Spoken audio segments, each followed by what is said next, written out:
Pembahasan rancangan undang-undang tentang perubahan atas Undang-Undang Nomor 5 Tahun 2014 tentang aparatur sipil negara dilanjutkan dengan pengambilan keputusan.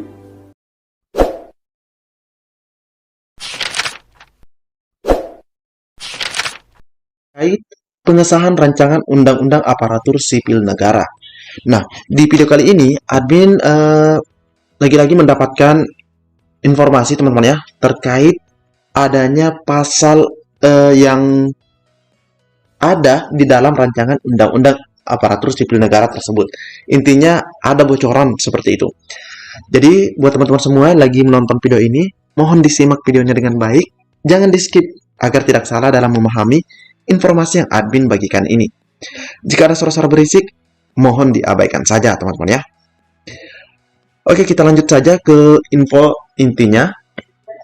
Nah, di sini pertama admin akan memperlihatkan kepada rekan-rekan semua di mana rancangan undang-undang ASN itu sebenarnya sudah melewati pengambilan keputusan di tingkat 1 dan itu terjadi pada tanggal 26 September 2023, teman-teman ya. Nah, ini foto dokumentasinya dan ini kita lihat pada saat acara rapat berlangsung. Nah, ini dia. Nah, di sini diinformasikan terkait pengambilan keputusan atau pengesahan di tingkat 1, teman-teman ya. Nah, ini pengambilan keputusan tingkat 1 dan insya Allah akan dilanjutkan di tingkat 2. Nah, di sini di informasi yang terbaru ini kita lihat 2 Oktober 2023 di mana rancangan undang-undang ASN disahkan besok. Ada pasal 21 sampai 23 dijamin bikin P3K mesem. Oke, teman-teman ya. Rancangan undang-undang tentang perubahan atas Undang-Undang Nomor 5 Tahun 2014 tentang aparatur sipil negara atau RUU ASN yang sudah ditunggu jutaan honorer akan disahkan menjadi undang-undang pada besok, Selasa 3 Oktober 2023, teman-teman ya. Kabar bahwa RUU ASN disahkan pada rapat paripurna DPR RI besok itu disampaikan langsung oleh anggota Panja Komisi 2 DPR RI yaitu Bapak Mardhani Alisera. Dia mengatakan pembicaraan tingkat 2 atau pengambilan keputusan atas RUU ASN akan dilakukan pada rapat paripurna DPR RI 3 Oktober 2023. Alhamdulillah rekan-rekan ya. Alhamdulillah, sesuai target Panja 3 Oktober, RUU ASN akan disahkan di rapat paripurna. Dan ini merupakan hal yang ditunggu-tunggu. Sebelumnya, rapat kerja pengambilan keputusan tingkat 1 RUU ASN digelar di Komisi 2 DPR RI di Jakarta pada hari Selasa 26 September. Nah, ini yang teman-teman barusan lihat, kita lihat bersama-sama tadi. Para honorer dan P3K perlu mengetahui bahwa pembahasan RUU revisi Undang-Undang ASN sudah dimulai sejak tahun 2017, dilanjut 2018, 19, 2020, 21, 22, dan 23. Selama 7 tahun, teman-teman ya. Dengan kata lain, sudah 7 kali RUU ASN masuk dalam program legislasi nasional atau disingkat Prolegnas. Teman-teman ya. Prolegnas sebagai usul inisiatif Dewan. Diketahui, RUU ASN mengatur tujuan agenda transformasi birokrasi di Indonesia. Salah satunya soal penataan honorer atau non-ASN. Nah, ini. Selanjutnya, kita lihat lagi. Penataan non-ASN tersebut terkait pengangkatan honorer menjadi P3K yang harus sudah kelar Desember 2024. Nah, di sini ada kalimat teman-teman ya, di sini ada kalimat harus sudah kelar atau harus sudah selesai. Nah, ini teman-teman ya, harus sudah kelar dan harus sudah selesai ya pada 2024.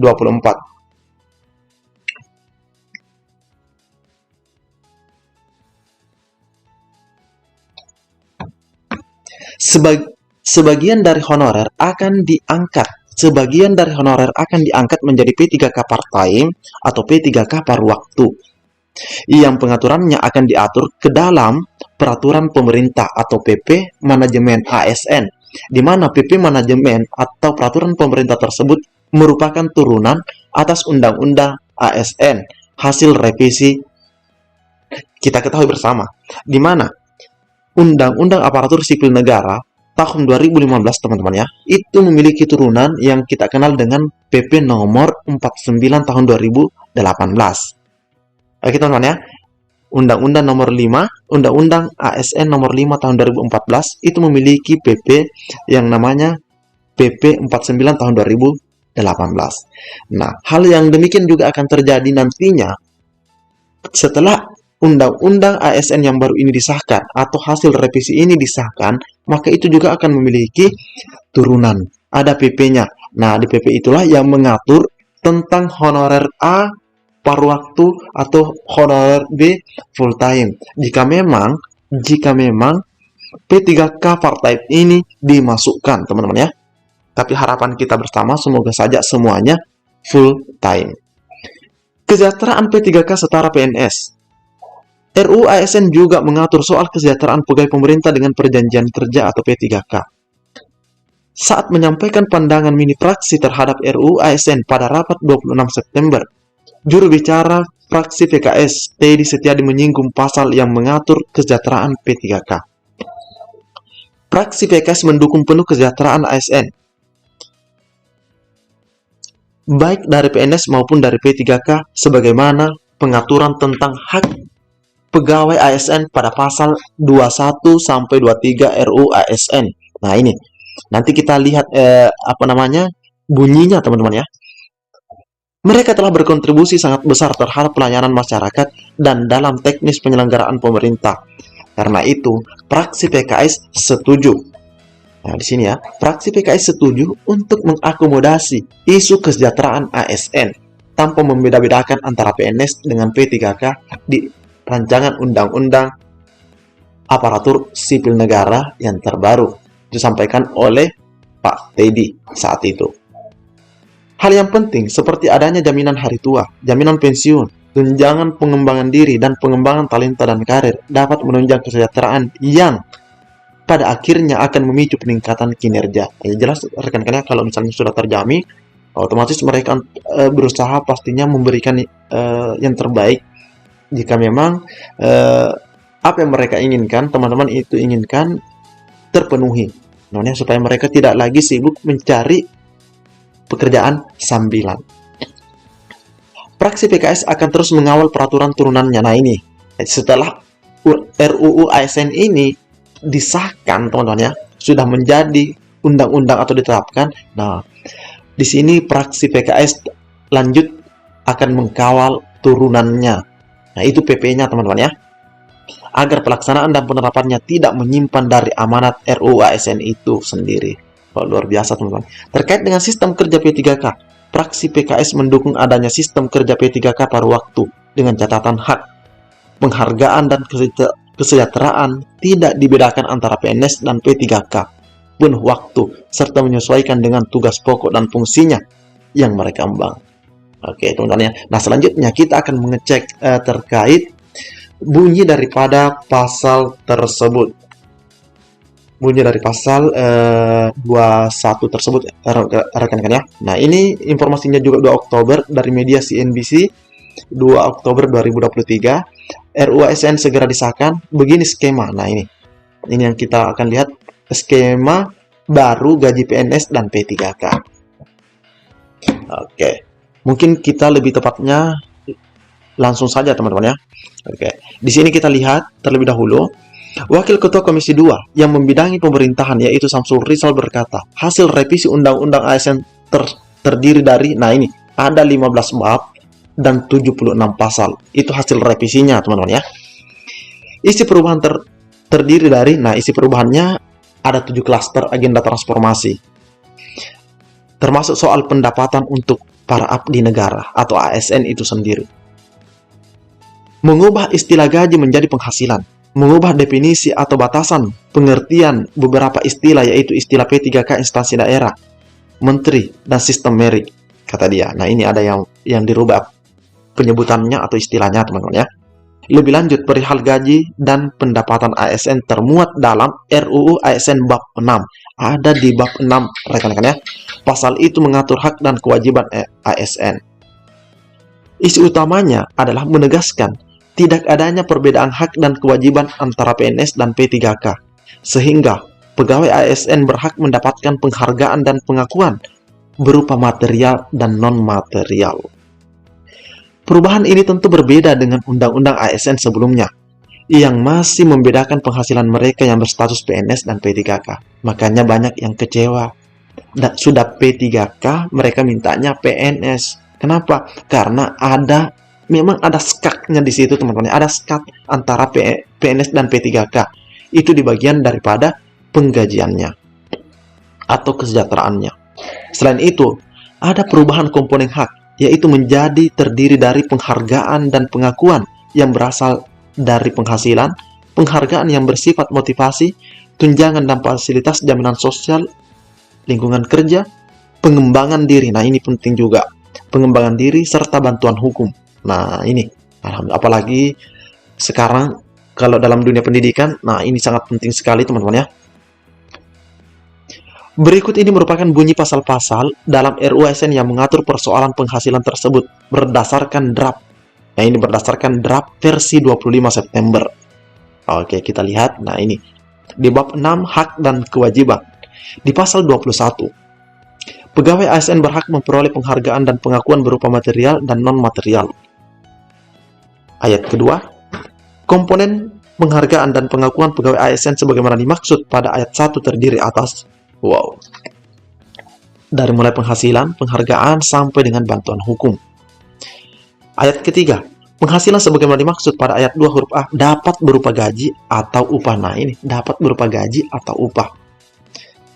Selanjutnya, penghargaan yang bersifat motivasi sebagaimana dimaksud pada ayat 2 huruf B dapat berupa finansial dan atau non-finansial. Ayat kelima, tunjangan dan fasilitas sebagaimana dimaksud ayat 2 huruf C dapat berupa tunjangan dan fasilitas jabatan. Nah, ini tunjangan dan fasilitas jabatan, rekan-rekan. Dan atau tunjangan dan fasilitas individu.